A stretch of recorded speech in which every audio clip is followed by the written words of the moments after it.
Guys, isang problema ng Shamu sa ganitong edad, September 11 sila na hatch, wala pang isang buwan. Yan, may lumalabas po talaga na siga. Ayun, nag-aaway-aaway yung mga Shamu. Talagang nagpapaluan. Ito ay talagang hindi naglulubayan. So kailangan nating ibukod. Teka. Ibukod natin. Sino ba ang siga dito? Sino ba ang siga sa inyo?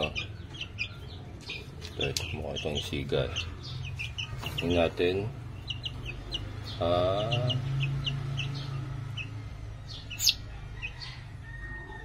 Kailangan matanggal yung siga para matigil yung pag-aaway. Kasi yan po ang pag-uumpisahan ng bulutong.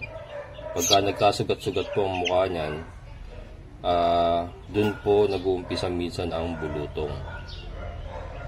Kailangan natin maihiwalay ito. Ito guys, kung ito ang siga, ito isa na to. Ayan hindi, mukhang hindi ito. Sino ba siga sa inyo? Yan, so ito pong minsan downside ng pagbibreed ng Shamu. Kailangan marami ka talagang kulungan guys. May mga brooder kang maliliit para sa mga ganito pong mga pagkakataon na nag-aaway-away, kailangan pong paghiwalayin. Ayan, so hindi lang yata ito. Ayun, nag-aaway pa rin. So ito. Naipit na, naipit ka na. Talaga pumapalo guys, Hindi talaga maawat, So ito nga. Eka. Ibabox ko muna. Ako muna. Yan, lagay muna natin dito. Hindi ko ma-identify kung sino talaga yung siga Mukhang lahat sila siga guys. Yata ito Ang problema nito, pagka hindi nakuha sa isa, kailangan sila mag-individual. Sino ba?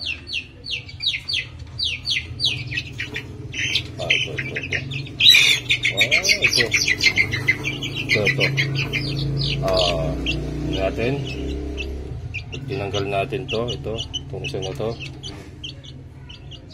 Yan.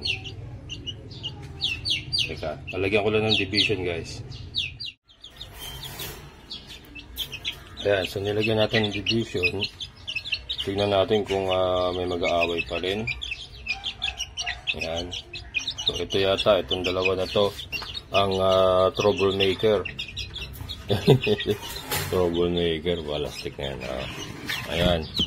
Ito itong isa. Ito ka lang.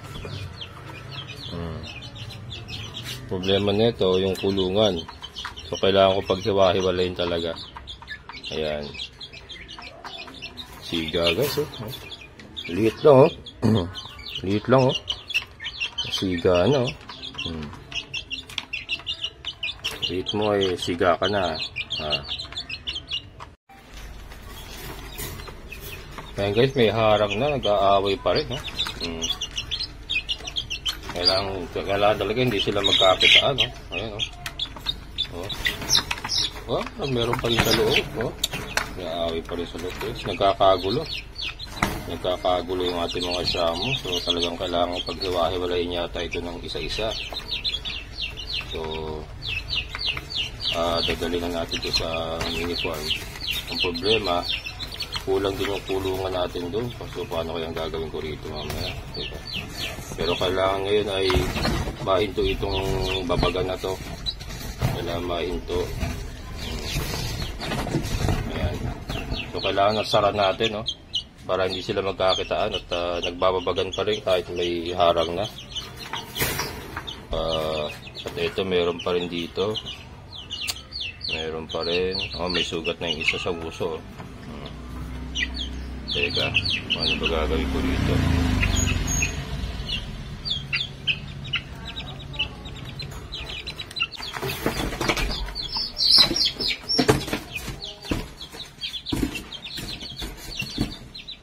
Yeah guys.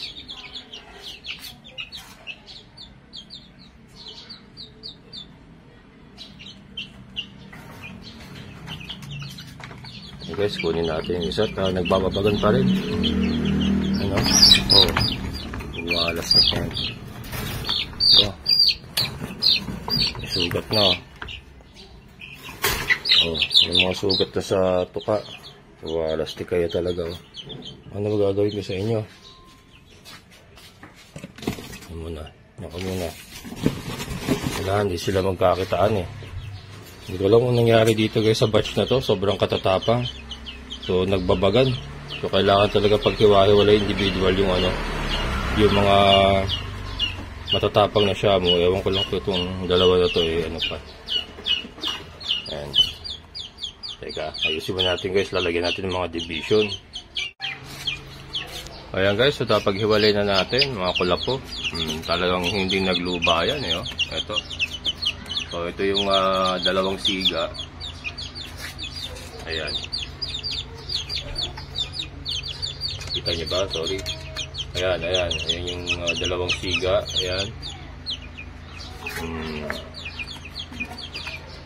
Ayan. Mga siga, mga kulapo. Ayan. And then ito okay na to. Mga friendship na yan. Friendship na yan, mga yan. Ayan. And then ito pa, yung isang siga. Ayan. So ito idadaling ko na mamaya sa ating mini farm. Doon natin na ayusin. So kailangan natin silang i-cage ng individually. And then bigyan natin sila ng kanya-kanya nilang pakainan at painuman.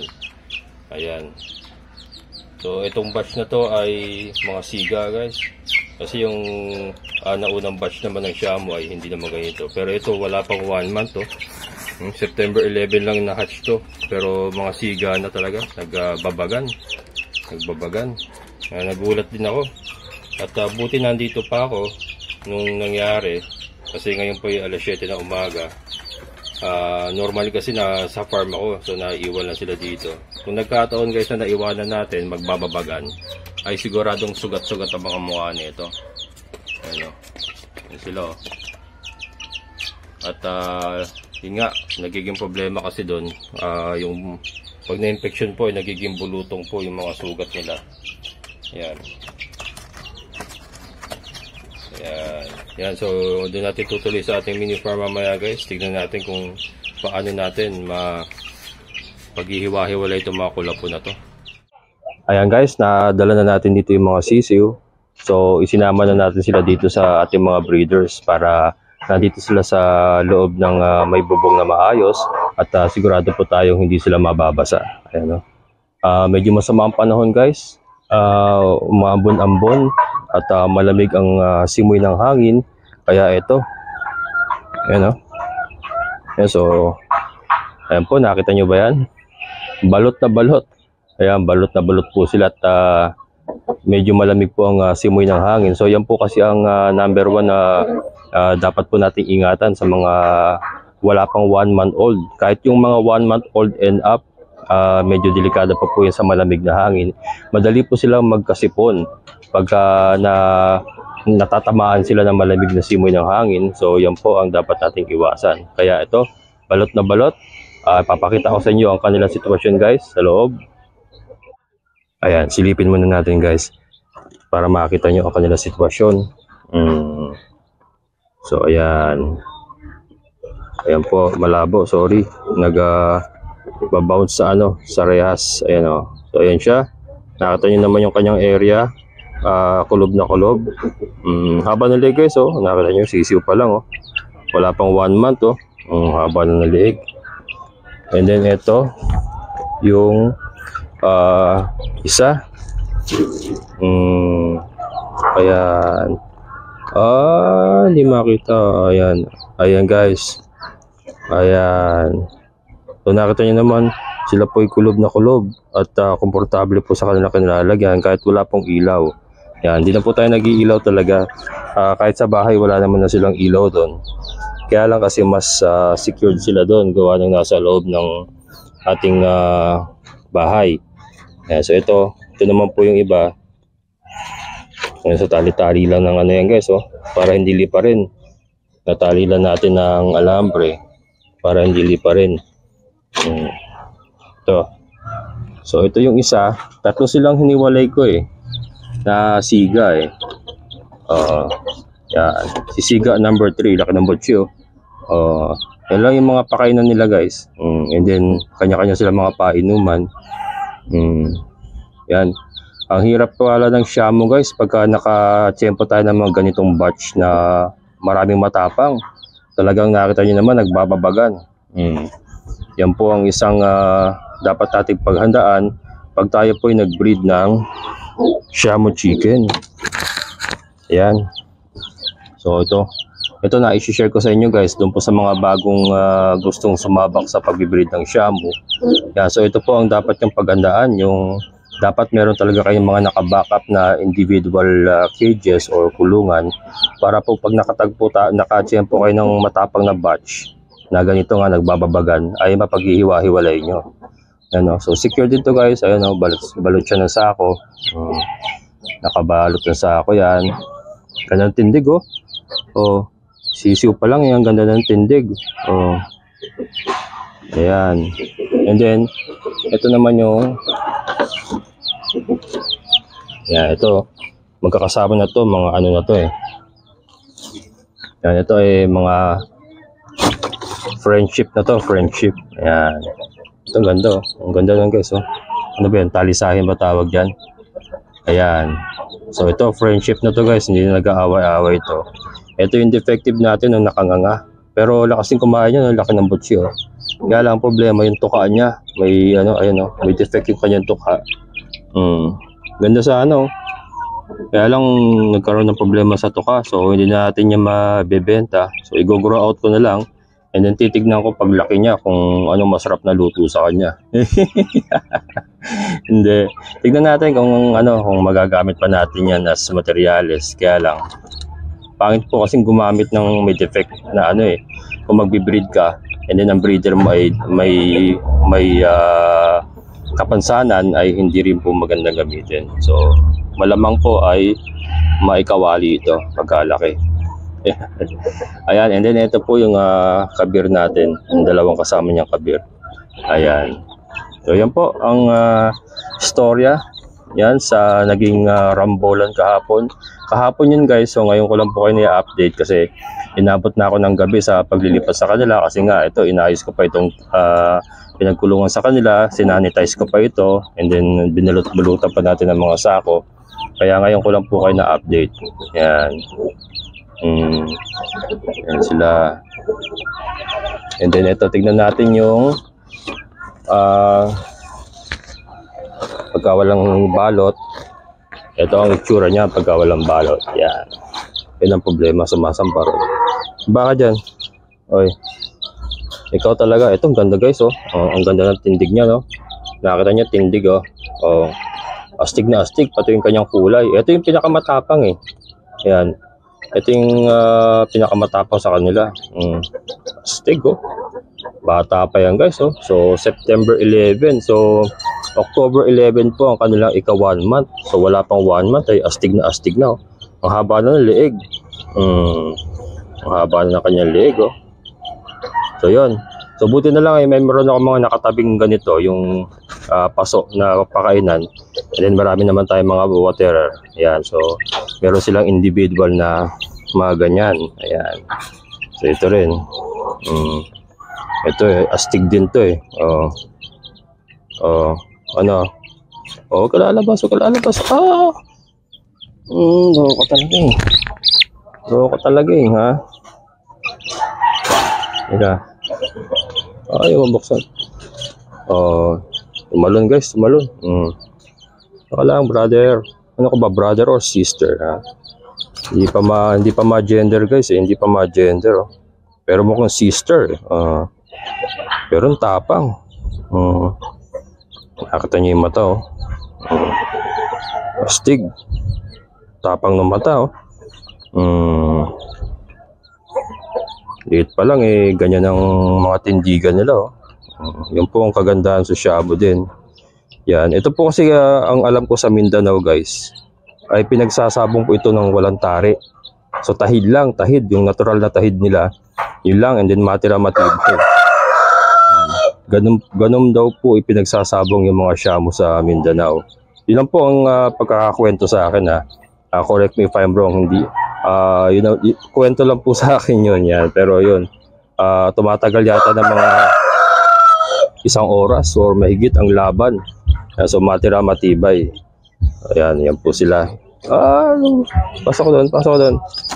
Ayan. Sara na natin kasi malamig. Yan, so sa mga bago sa channel ko, ito pong tatay. Ayan, itong may kagagawa ng kanilang katapangan. Ayan, yan pong tatay. Nakakita nyo naman, astig na astig ang tatay. Diba? Astig na astig. Yan po si Dumpo Giant, yung ating booster na ginamit. And ito po yung nanay, yung ating Tanaka. Yan, Tanaka na Shamu. Yan, so yan po ang mga magulang. Yan. Ayos. Safety naman sila dito guys, safety So wala tayong magiging problema dyan. Importante lang yan nga, balot. Kailangan balot sila. Ito, tignan natin. Ayan So yan po yung itsura niyan, yan, nakabalot. Balot dyan. And then sa likod. Punta tayo sa likod. Yan, balot din yan guys. Yan. So ganyan lang po tayo mag-brood dito sa ating mini farm. Yan, kasi limitado ang ating resources. Pero gumagana naman yan kasi yung ating mga naunang binirid. Yung mga nauna nating brinid na Shamu ay ganyan lang din naman ang sistema. Ito nga lang po ay napaaga. Kasi dapat 1 month ko pa sila dadalhin dito.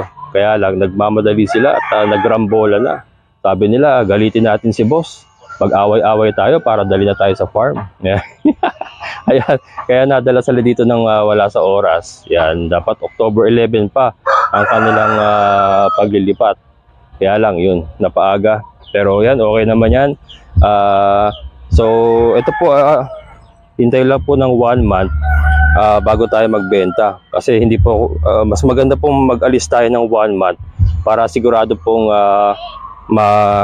malakas na, matibay na yung sisiw na i-out natin. Kasi hindi po biro ang presyo ng Shamu.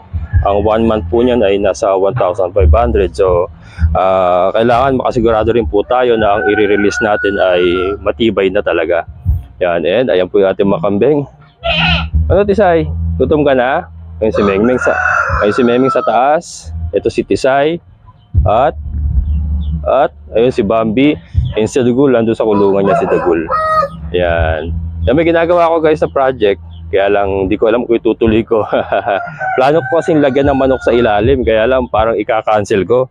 Kasi nagpuputik din pala pagka umuulan. So, pero update ko kayo guys kung itutuloy ko yan.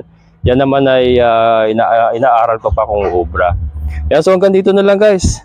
Yun po ang aking may share sa ngayon. Kailangan po naka-ready tayo pagka tayo po nag-breed ng kahit na anong manok siguro. May mga lumalabas po mga ganyan. So, importante ay may naka-backup tayong kulungan para maihiwalay natin yung mga dapat ihiwalay.